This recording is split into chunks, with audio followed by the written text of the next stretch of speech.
오늘 1% 사마리아인 주일을 맞이해서 우리 교회에 이 운동을 하게 하신 우리 주님께 정말 감사를 드립니다.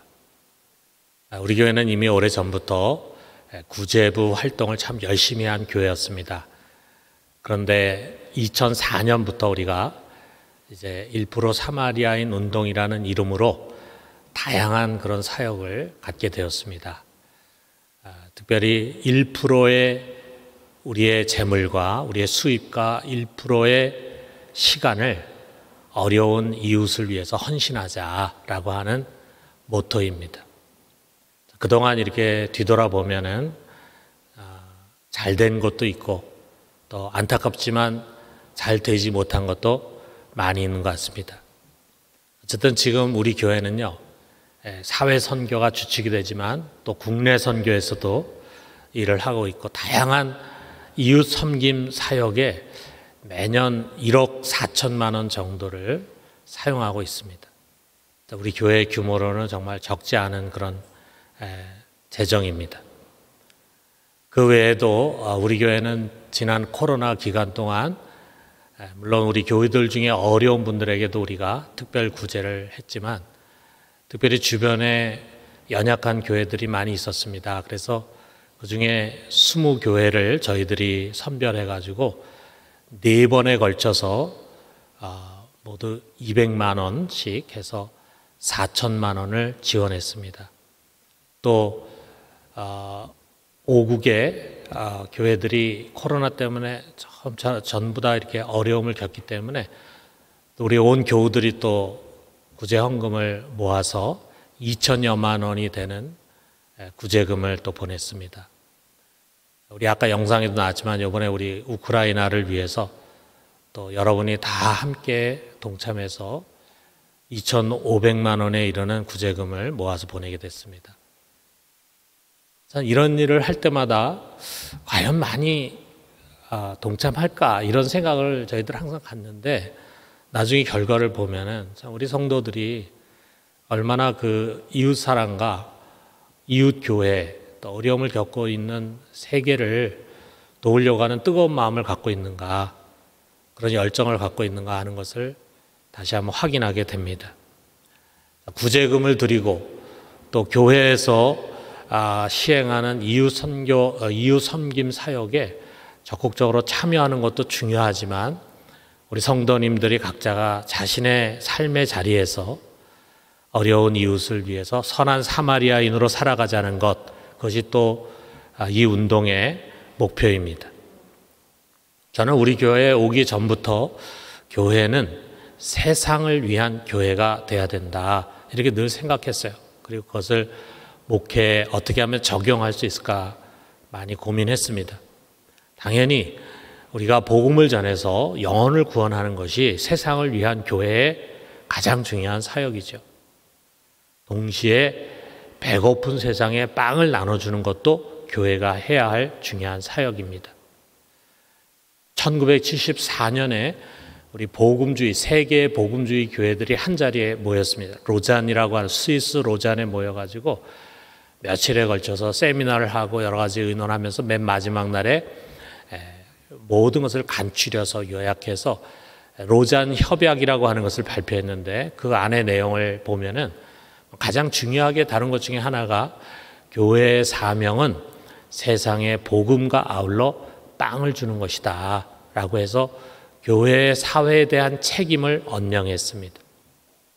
그러나 어떻게 보면 이것은 로잔 협약 이전에 성경의 가르침이기도 합니다. 우리 예루살렘을 비롯한 초대교회, 안디옥 교회도 마찬가지지만 이런 초대교회들은요, 복음 전파와 동시에 구제를 교회의 가장 중요한 사역으로 여겼습니다. 그래서 이런 구제 사역을 전담하기 위해서 사실 세우게 된 것이 집사입니다. 7집사를 처음 세우게 된 것은 교회의 구제 사역이 너무나 방대하고 중요하기 때문에 그것을 전담할 수 있도록 일꾼을 세운 것입니다.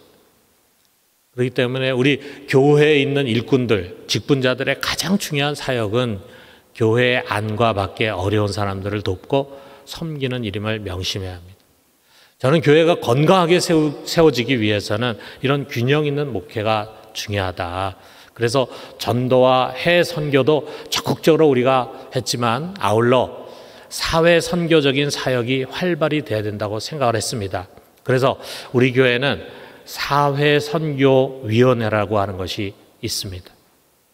사회 선교라고 하면은 민중신학이라든지 또는 사회 구원을 주장하는 진보적인 교회를 생각하면서 선입견을 갖기도 합니다. 그런데 저는 사실 복음적인 교회야말로 우리 사회를 섬기는 이런 사역들을 꼭 해야 합니다. 가난한 사람들에 대한 구제뿐만이 아니라 우리 장애인이라든지 또는 노숙자들을 돌보고 또 우리나라에 많이 와 있는 외국인 노동자들을 도와주고 또 부모의 양육을 제대로 받지 못하는 그런 아이들을 우리 돌보고 또 우리 외로운 노인들을 돌보는 그런 사역들입니다. 더 나아가서 우리 한국 교회 그리고 우리 사회가 보다 건강하고 공의롭게 세워지는 일을 위해서 교회는 또 힘써야 합니다. 그래서 우리 사회선교위원회에서는요, 이런 일을 함께 동참해서 할 뿐만 아니라 그 일을 전문적으로 하고 있는 기관들이 많이 있습니다. 교회, 특별한 교회들도 있을 뿐만 아니라 NGO 단체들도 있어요. 우리는 이런 곳을 많이 돕고 있습니다. 저는 사실 이런 분야에서 더 다양한 사역들을 꿈을 꿨는데 다 이루지는 못했습니다. 감사하게도 이제 후임으로 오시는 목사님은요, 이런 사역에 저보다 더 관심이 많고 또 적극적인 분이기 때문에 우리 교회가 세상을 위한 교회로서 이런 사회 선교적인 사명을 더욱더 잘 감당하리라 기대합니다. 오늘 1% 사마리아인 주일이기 때문에 이 사마리아인이라고 하는 말의 기원이 되는 선한 사마리아인 비유를 말씀을 통해서 우리가 좀 돌아보려고 합니다. 예수님께서 이 비유의 말씀을 주시게 된 계기는요, 그를 시험하기 위해서 질문을 들고 왔던 율법사 때문이었어요. 그가 뭐라고 예수님께 물었냐면 우리가 무엇을 해야 영생을 얻을 수 있습니까? 이렇게 질문했습니다. 고상한 질문 같지만 사실은 예수님 테스트하려고 한 질문이었어요. 자, 그랬을 때 예수님은 내가 율법 학사가 아니냐, 그러니까 율법에 뭐라고 기록되어 있느냐 하고 되질문을 했습니다. 그러자 그가 힘을 다하고 목숨을 다해서 주 너의 하나님을 사랑하고 내 이웃을 내 몸과 같이 사랑하라 이것입니다. 이렇게 대답했어요. 자, 예수님께서 그 대답을 듣고는 옳도다 하고 칭찬을 했습니다. 그러자 그가 이렇게 질문했어요. 29절 하반절 보니까 그러면 내 이웃이 누구니까? 내 몸과 같이 내 이웃을 사랑해라 그랬는데 그러면 내가 사랑해야 할 대상이 누굽니까? 라고 하는 질문이에요. 자, 그가 이렇게 묻는 것은 이유가 있습니다. 그 당시에 이 율법사를 포함한 바리새인들을 포함한 유대인들은요, 사랑해야 할 이웃이 모든 사람이 아니에요. 그 이웃은 같은 여호와 신앙을 고백하는 유대 공동체 안에 있는 유대인들이다. 이렇게 생각을 했어요. 같은 유대 동족. 근데 같은 유대 동족이라 그래도 이 유대 신앙 공동체에서 쫓겨난 사람들이 있어요. 세리라든지 죄인 이런 사람들은 이웃이 아니야. 이방인들도 이웃이 아니고 사마리아인들도 이웃이 아닙니다. 우리 같이 하나님의 선민으로 부르심받고 그 신앙을 지켜가고 있는 사람들이 이웃이야. 자, 그런데 예수님이 하는 것을 가만 보니까요, 이 유대 신앙 공동체에서 쫓겨난 사람들, 세리라든지 죄인들, 더 나아가서는 사마리아인들과 같이 교계를 하는 거예요. 그리고 이걸 금지시켰는데 불구하고 같이 식탁, 음식을 같이 먹습니다. 그러니까 예수님은 이들을 이웃으로 대접하는 거예요. 이것을 못마땅하게 여긴 바리새인들, 특별히 여기 율법사가 말이죠, 자기의 옳음을 드러내기 위해서 이런 질문을 던진 거예요. 내 이웃이 누구니까? 자, 이것에 대해서 예수님께서 답을 주시면서 바로 이 비유를 말씀하셨어요. 자, 이 비유의 내용은 아주 간단합니다. 어떤 사람이 여리고로 가다가 강도를 만났어요. 그래서 그 강도들에게 옷도 다 뺏기고 가죽은 다 뺏기고 그리고 실컷 두드려 맞아가지고 온몸에 피가 흐르는 가운데 길바닥에 버려졌어요. 그대로 놔두면 그 사람은 죽을 수밖에 없어요. 누군가의 도움이 필요합니다. 그런데 그때 제사장이 나타났어요. 그가 도와줬다면 살 수 있었을 텐데 그는 그 강도 만난 자, 쓰러져 있는 자를 보고는 그냥 지나쳐 갔습니다. 그 뒤에 레위인, 아주 신앙생활 잘한다고 정평이 나 있는 레위인들이 또 그것을 지나가게 됐습니다. 그런데 제사장과 마찬가지로 못 본 채 하고 피해서 지나갔습니다. 자, 그런데 여행 가는 도중에 있는 사마리아인, 그는 달랐습니다. 그는 이 사람을 보고는 불쌍히 여겼어요. 그리고 그에 가까이 가서 그가 가지고 있는 기름과 포도주를 가지고 그를 치료했습니다. 그리고 그를 자기의 나귀에 태워가지고 주막에 데리고 와서 거기서 정성껏 돌봐줬습니다. 그런데 그가 그 다음날 떠나야 됐기 때문에 주막 주인에게 이 환자를 부탁합니다. 돈을 주고 뭐라고 말하냐 하면 이 돈을 가지고 좀 이 환자를 돌봐달라. 내가 다시 돌아올 텐데 그때 만약에 돈이 부족했다면 그것을 채워주겠다. 이렇게 약속을 하고 떠났습니다. 자, 이게 비유의 말씀이에요. 자, 이 말씀하신 다음에 주님께서 이 율법사에게 물었습니다. 36절에 보니까 내 생각에 이 세 사람 중에 이 세 사람, 제사장, 레위, 사마리아인 세 사람 중에 누가 강도 만난 자의 이웃이 되겠느냐 그랬어요. 그러자 율법사가 대답합니다. 자비를 베푼 자입니다. 그래서 예수님 말씀하셨어요. 마지막 37절 하반절에 가서 너도 이와 같이 하라 그랬어요. 여러분, 이 비유는요, 사실 굉장히 다양한 의미를 갖고 있어요. 우리가 그것을 하나하나 다 풀려고 하면은 시간이 많이 필요합니다. 오늘은 딱 두 가지만 우리가 생각을 해봐요. 첫째로, 우리는 모두의 이웃이 돼야 한다. 자, 이 율법사는 만약 예수님께서 드신 이 비유를 율법사가 만약에 얘기하라고 했다면 아마 그는 여기에 등장하는 세 사람을 이렇게 아마 얘기했을 거예요. 자, 길거리에 강도 만난 사람이 거반 죽어가고 있습니다.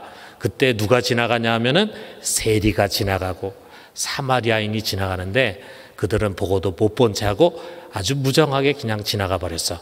그런데 마지막 세 번째로 레위인이 그것을 지나가다 그것을 보고는 너무 불쌍히 여겨서 그에게 다가가가지고 그를 치료해주고 주막에 데려가서 치료하고 이렇게 했다. 그래서 아주 선한 일을 한 주인공을 레위인이라든지 또는 제사장으로 또는 바리새인이라든지 또는 율법사로 등장하고 싶었을 것입니다. 그런데 예수님은 충격적이게도요, 사마리아인을 선한 주인공으로 등장시킵니다.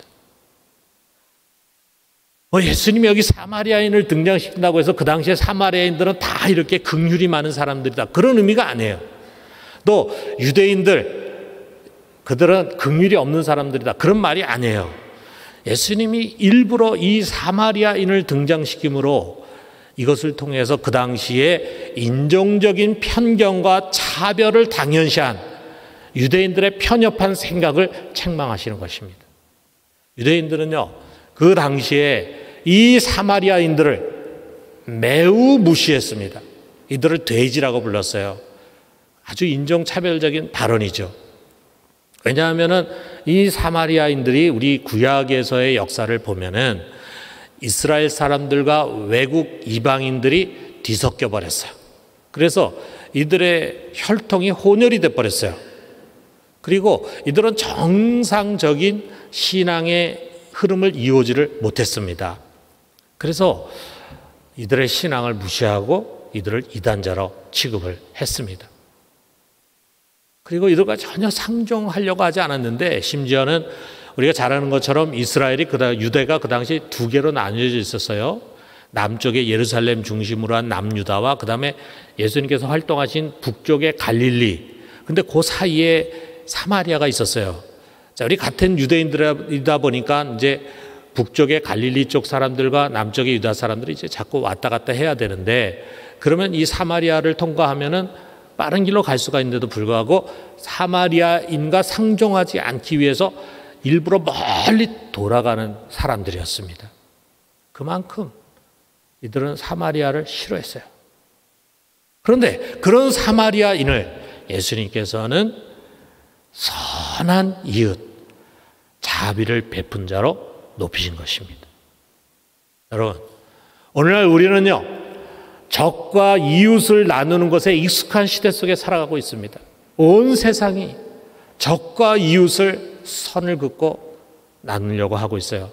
누가 우리의 우방이고 우리의 적인지, 누가 우리가 사랑해야 할 대상이고 증오해야 할 대상인지를 나눕니다. 이들이 듣기 좋아하는 말씀이 어떤 말씀이겠어요? 마태복음 5장 43절에 예수님께서 이런 것을 인용하십니다. 또 내 이웃을 사랑하고 내 원수를 미워하라 하였다는 것을 너희가 들었으나. 이런 사람들이 듣기 좋아하는 말이 이런 말이에요. 내 이웃은 사랑하지만 내 원수는 미워해. 이웃과 원수를 뚜렷하게 구분하고 한쪽은 사랑하고 한쪽은 미워해. 우리 자칫 그리스도인들이 말이죠, 이런 세상의 시류와 탕류에 휩쓸려 들어갈 수가 있습니다. 여러분, 우리는 예수님의 이 메시지를 가슴에 담아요. 하나님의 자녀들에게 사랑의 대상에는 경계가 없습니다. 나와 다른 피부 색깔, 나와 다른 인종, 나와 다른 민족, 심지어는 역사 속에서 우리와 원수 같은 민족이라 할지라도 우리의 이웃입니다. 다른 이념을 가진 사람이라 할지라도 모두가 다 사랑의 대상입니다. 사랑하는 성도 여러분, 우리는 이 모든 다름에도 불구하고 모든 강도 만난 자들의 이웃이 되기를 주님의 이름으로 축원합니다. 두 번째로는 우리도 이와 같이 행하는 것입니다. 주님께서 마지막에 결론이 되는 명령을 율법사에게 주십니다. 37절 하반절에 가서 너도 이와 같이 하라. 율법사는 지금 사랑의 대상을 묻고 있어요. 누가 나의 이웃입니까? 그런데 예수님은 내가 사랑의 행위자가 되라, 이렇게 대답을 하시고 명령하십니다. 머리로 토론하고 선긋기 그만하고 가서 너도 자비를 베푼 이 사마리아인처럼 행해라. 그래서 좋은 이웃이 되라 라고 가르치는 것입니다. 여러분, 여기 사마리아인 정말 대단하잖아요. 자, 우리도 뭐 이웃 섬김 사역도 하고 때로 우리 개인적으로도 어려운 이웃을 돕기도 하고 그렇게 하지만 참 이런 사마리아 사람처럼 하기는 정말 어렵죠. 어떻게 이렇게 강도 만난 사람을 완벽하게 기꺼이 도울 수 있습니까? 어떻게 보면 이 사람은 그야말로 이웃 섬김에 자기를 올인하는 거죠. 적당히 흉내내고 뭐 조금만 내가 할 수 있는 거 돕는 게 아니라 자기가 할 수 있는 힘을 넘어서서 최선을 다해 돕고 있잖아요. 자, 우리가 따라할 그런 수준이 아닙니다. 우리는 그의 행위를 이웃 섬김 사역에 있어서 모범적인 이상과 목표로 여깁시다. 그러면서 우리가 실천 가능한 것을 우리 생각하는 거예요. 그렇기 때문에 우리는 사마리아인 운동이라고 부르지 않고 그 앞에 1%를 붙였어요. 실천 가능한 초보적 단계잖아요. 1%. 1%는 사실 부담이 좀 덜 됩니다. 1%의 수입, 1%의 시간. 우리가 실천할 수 있는 그런 범주 안에 있잖아요. 자, 그런데 문제가 무엇입니까? 이것조차 하지 못하는 사람들이 많이 있다는 사실이에요. 여러분, 여기 성경에도 나오지 않습니까? 예수님께서 그 비유를 들지 않습니까? 제사장, 레위인. 그들은 그 당시에 제일 종교적이고 제일 경건한 신앙인으로 자타가 공인하는 사람이에요. 그런데 죽어가는 사람을 보고도 아무것도 하지 않고 그냥 지나쳐 버립니다. 응급조치라도 좀 해주고, 자기가 바쁜 일이 있다 그러면 응급조치라도 좀 해주고, 네, 할 수 있을 텐데 그냥 지나쳐 버려. 그 내심에는 뭡니까? 저 사람이 죽든 살든 나하고는 상관없다. 그런 게 담겨 있지 않겠어요? 그럼 우리가 하나님을 섬긴다고 자부하는 신앙인들이 얼마든지 보일 수 있는 모습이기 때문에 주님께서는 굉장히 경건하다고 자타공인하는 사람을 그런 사람으로 이 말씀 속에 집어넣었어요. 등장시켰어요. 오늘도 우리가 그 말씀을 겸손하게 들을 수 있어야 합니다. 여러분, 만약에 세상에 있는 모든 그리스도인들이 주의 강도 만난 사람들 위해서 자기의 물질의 1%, 자기의 시간의 1%를 헌신한다면 장담컨대 세상은 달라질 것입니다. 정말 그럴 것입니다. 자, 그런데 여러분, 우리는요, 조금 더 많이, 조금 더 기꺼이 이런 선한 일을 하고 싶다. 자, 우리 믿음이 신실한 성도들 속에는 좀 그런 바람이 있습니다. 1%가 아니라 조금 더 많이 할 수 없을까? 조금 더 기꺼이 할 수 없을까? 억지로가 아니라 그렇게 할 수 있는 사람 좀 되고 싶다 하는 그런 갈망이 여러분 속에 있잖아요. 많은 분들 속에 있습니다. 자, 이것을 위해서 우리가 이 사마리아인을 좀 더 가까이서 한번 관찰을 해봐요. 여기 예수님의 이 말씀을 우리가 자세히 들여다보면요, 이 사마리아인은 그냥 놀다가 또는 산보하다가 이 사람 본 것이 아니에요. 그는 여행 중에 어디론가 급하게 가고 있었어요.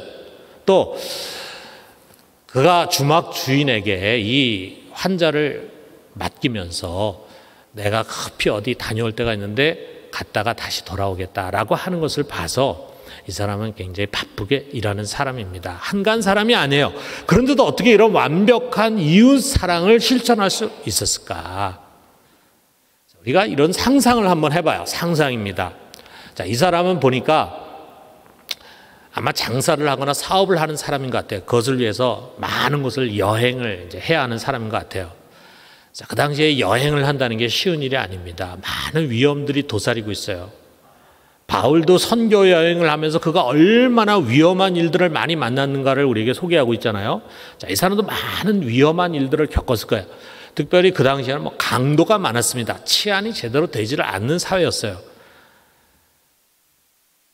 그도 한 번은 강도들에게 둘러싸였어요. 그래가지고 자기가 갖고 있는 걸 다 뺏겼어요. 그리고 그냥 물건만 뺏어가지고 가면 되는데 이 사람을 죽이기 위해서 막 때리고 해가지고 죽을 뻔한 일이 있었어요.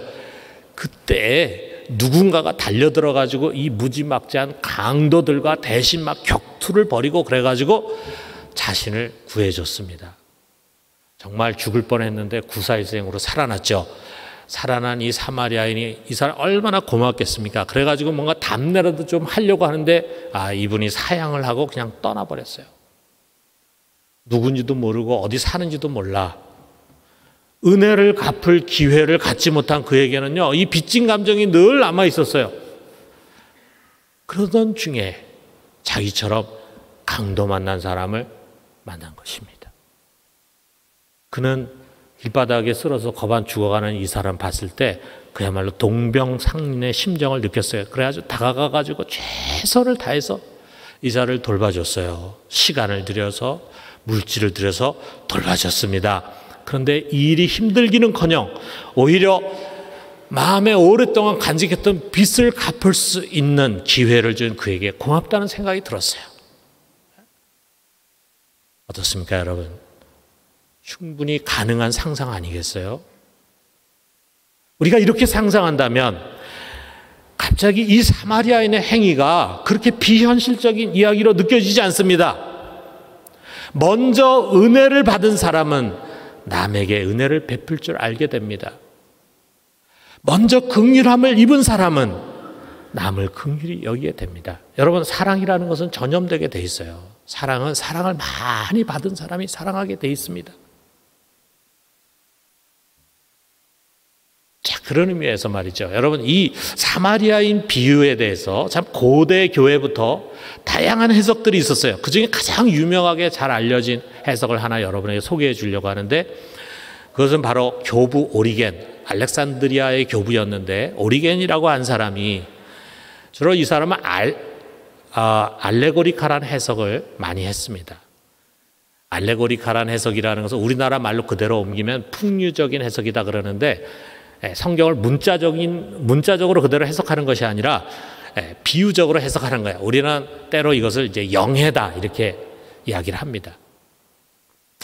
오리게는 영예를 즐겨하는 사람이었어요. 자, 그런데 그의 해석에 의하면은 여기 있는 모든 것들이 다 상징적인 것이라 이거죠. 여리고는 세상을 상징해. 그리고 여기에 강도 만난 이 사람은 그리스도이네요. 강도는 누구냐? 마귀야. 그리고 이 강도 만난 사람을 도와주는 사마리아인은 누구냐? 그리스도를 상징해 준다 그랬습니다. 자, 한 사람이 타락해가지고 세상으로 가가지고 그만 거기서 마귀를 만나가지고 그 마귀에게 실컷 두들겨 맞고 모든 것을 다 잃어버리고 그 영혼이 거의 죽음의 상태에 이르게 됐어요. 그때 그리스도께서 이 비참한 영혼을 찾아오셔서 그를 불쌍히 여기고 그에게 포도주와 기름으로 상처를 치료해 주는데 그 포도주는 무엇을 상징하냐면 예수님의 피, 기름은 뭘 상징하겠습니까? 성령. 그래서 그의 피와 성령으로 그를 치료해 주고 모든 것을 다 희생해서 구원해 주셨다. 여러분, 그럴듯한 해석이죠. 자, 이런 해석을 아르헨티나의 아주 유명한 설교가인 후안 카르로스 목사님이 그의 유명한 책인 제자입니까? 해서 또 그대로 인용을 했어요. 저는 이런 식의 알레고리칼한 해석을 좋아하지 않습니다. 그리고 이것은 이 해석을 좀 잘못한 해석이다. 오리겐이 잘못 해석했다. 이렇게 이제 늘 저는 가르쳐 왔어요. 그런데 이번에 제가 이제 이 사마리아인을 묵상하면서 나름 의미를 부여했어요. 왜냐하면 이런 해석이 우리가 하나님으로부터 받은 그 크신 은혜를 뭔가 실감 있게 기억하게 해주기 때문이에요. 그렇습니다. 여러분, 내가 먼저 강도 만난 자였습니다. 하나님의 품을 떠나서 세상으로 가면서 그만 마귀에게 사로잡히고 그래서 죽을 만큼 두드려 맞았을 뿐만 아니라 영원한 멸망의 낭떠러지에 서 있는 아무런 소망이 없는 그야말로 절망적인 비참한 인생이었어요. 그런 나를 내가 예수님 찾은 것이 아니라 예수님이 나를 찾아오셨어요. 그리고 그분께서 십자가에서 흘리신 그의 보혈로 나의 죄를 다 씻어주셨습니다. 그리고 그 고귀한 성령을 나에게 부어주셨습니다. 그래서 갑자기 내가 죄와 사망의 권세에서 해방이 되고 하나님의 자녀고 영원한 상속자로 되는 반전을 경험하게 됐어요. 그야말로 저 깊은 지옥의 골짜기에서 저 높은 천상의 영광으로 올라가게 된 것입니다. 여러분, 내가 한 일이 뭐가 있습니까?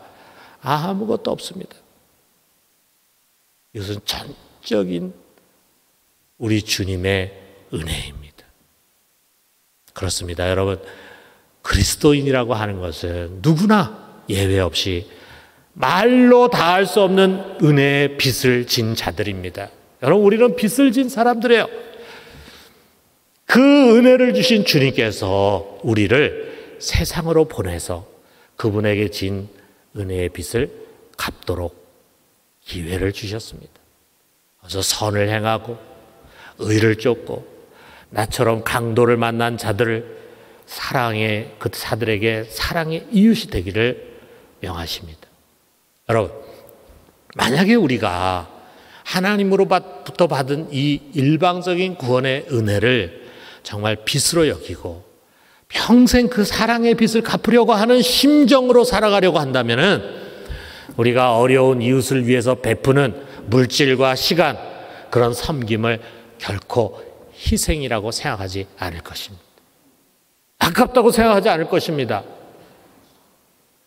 여러분, 세계의 가장 유명하고 훌륭한 선교단체가 웩이라고 하는 선교단체예요. 그 웩이라는 선교단체를 창시한 분이 C.T. 스텟이라고 하는 분인데, 이분은요 아주 유복한 가정에서 태어나가지고 대학에서 클라켓 선수도 하면서 정말 미래가 창창하게 보장되는 그런 사람이었어요. 그런데 그 모든 것을 다 내려놓고 그리고 아프리카에 선교사로 지원해서 갔습니다. 나중에 중국에 선교사로 갔습니다. 그래서 선교사로 사역하다가 또 주님의 부르심 받았어요. 어떻게 보면은 그 갖고 있는 모든 부귀 영광을 다 내려놓고 선교사로 헌신한 거야. 자, 그러다 보니까 아마 주변에 있는 사람들이 당신 참 많은 희생을 했다, 이런 얘기를 했을지 몰라요. 자, 스텟이 이런 유명한 말을 남겼습니다. 만일 예수 그리스도가 진정 하나님이고 그가 나를 위해 죽으셨다면 내가 그분을 위해서 하는 어떤 것도 결코 희생이라고 부를 수 없다. 만약 정말 예수 그리스도 나의 하나님께서 나를 위해서 죽으셨다는 사실을 믿는다면 우리는 어려운 이웃을 위해서 헌신하고 또 드려지는 모든 것들을 결코 희생이라고 부르게 되지 않을 것입니다. 그것은 마땅히 우리가 해야 할 일이고 그보다 더한 것을 우리는 해야 한다고 생각하게 될 것입니다. 사랑하는 성도 여러분, 우리 다시 십자가로 돌아갑시다. 거기서 내가 받은 무한한 은혜를 다시 기억합시다. 강도 만난 나를 찾아오신 그리스도의 사랑을 기억합시다. 그리고 거기서 시작합시다. 그리고 다시 이 명령을 받고 순종합시다. 37절 하반절 우리 같이 한번 읽읍시다. 가서 너도 이와 같이 하라. 우리 한 번 더 가서 너도 이와 같이 하라. 사랑하는 성도 여러분, 이제부터 우리 평생 우리의 물질과 시간의 1%를 어려운 이웃을 섬기는데 사용하면서 삽시다. 그래서 이 각박한 세상 가운데 희망을 주는 우리 모두가 되기를 주님의 이름으로 축원합니다.